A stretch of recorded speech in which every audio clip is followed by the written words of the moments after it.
Umagumba amanomhlanga zindoda ezinhle. Umntwana wamakhehla lokhulumayo sanibonani. Ubuya kwami ekhaya kwangisiza. Kwangenza ukuthi yonke into iqoqane ibe seduzane, ibe nayo ekhaya, ibe la eduze kwami. Ukubuya kwami kwangisiza ngokuthi ngangilalela umoya kahle ngisekhaya, ngisendlini, nginaso sonke isikhathi. Emini nginesikhathi, ebusuku nginesikhathi. Akukho ukuthi ngiyosebenza ebusuku, akukho ukuthi ngiyosebenza emini.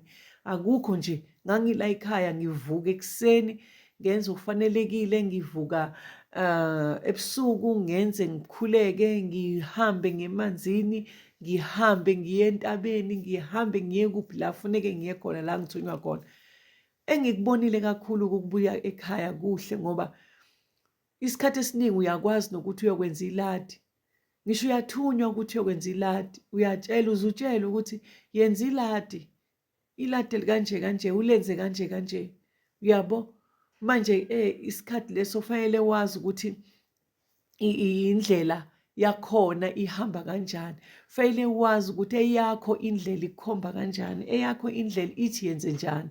Ngoba awukwazi ukuthi ungahlala isikhathi eside kuphela inyanga unganyakazile.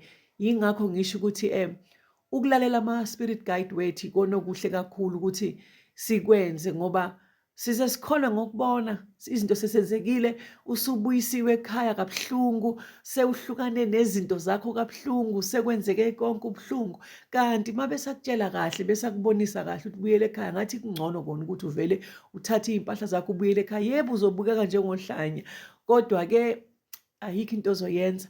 Ulalela abantu bakho noma ungabalalelanga, noma ungaze ube neminyaka ewungaki, ewu-60, ewungaki noma ewu-70 ungazange ulalele, kodwa ukuyothi ngesikhathi sakho sokubona impela ukuthi hhayi usugugile bese ukhani usetshenziswa kakhulu kasazi.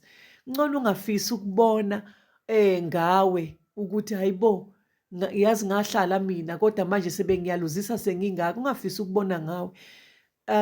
Senze nje lokho okufanelekile, senze esitshelwa kona, sifunde ukulalela ngoba into ebalulekile la bafuna kahle kahle ukuthi ube nesikhathi sonke sokuthandaza. Ukuthandaza kwakhona, mina bengithandaza ngo-12 emini, ngithandaza ngo-12 ebusuku, ngithandaze ngo-3. Kodwa mase ngibuye ekhaya bese nginesikhathi sonke, nginesikhathi sonke. Bengithandaza ngo-6 ekuseni ngivuka, ngithandaze ngo-12, ngithandaze ngo-6 wantambama, ngithandaze ngo-12 ebusuku, ngithandaze ngo-3, phinde futhi u-6. Kodwa ngisho ukuthi zonke lezi khathi engiyibalayo bengizenza njalo njalo njalo, kodwa bese ngikhuthele, ngikhuthale kancane kancane, ngiyabika kancane kancane, ngiyabonga kancane kancane, ngiyacela kancane kancane. Uyabo, ucela ukwambulelwa, ucela ukwenze njani, ucela ukuthi bangibonise indlela, ucela ukuthi nazi izinto zingishaqile, nakhu kuyichitho ney'phoso nani nani, nakhu abantwana baxakekile kunje kunje kunje. Uyakhona ukusondela ukumoya, uyakhona ukukhulumisa isithunywa sakho ukuthi sikhulume, sikwazi ukuthi nina nobabili ngithi ningamawele, niyafana kahle kahle, ningamawele, ningomuntu munye. So uma ngabe ukhuthala ngokukhuleka, uyamvusa lo muntu ukuthi makanyakaze, uyamvusa ukuthi makakulethele imilayezo, uyamvusa ukuthi makakubonise indlela ngendlela ofanele uhambe ngayo. So uyaphusha kahle kahle. Lo msebenzi wethu ufana nani? Ufana nokuthi uma ufuna ukuphasa esikoleni, uma uyimisele njengengane yesikole, uyafunda, uyadadisha, wenza i-study every day. Uma ufundile wenza i-study. So ungathathi umsebenzi uthathe ekugcineni usuphelele. Singabantu kasifani-ke, khona abathi uma befunda bona umuntu athi yena usmart, mhlawumbe eyakhe ingqondo iyashesha ukubamba, ibamba uthisha uma ekhuluma. So-ke sengikhuluma ngathi-ke mina njengami nje uma ngifunda ngisesikoleni fanele ngifundisise, ngitadishe, ngenze i-study, ngihlale phansi ngiyifundisise into ukuze iyazi ingene. So lento ngiyithathe njengami, lo msebenzi ngiwuthatha njengami ukuthi udinga wena ukuthi mawunjalo uvuselele ukuze uwazi, mawukhuleke, mawuphahle, mawusondele, mawukhuleke. Futhi ukukhuleka-ke bese kuyindlela yami-ke njalo, bese ngikhuleka njalo. Mina nokuphahla bengingasaphahli, bengingasakhulumi namathonga kakhulukazi, bengibadibanisa bonke emkhulekweni. ngenze nje umkhuleko ngibadibanise bonke kodwa iy'mpendulo futhi ziyeza njengoba zinjalo.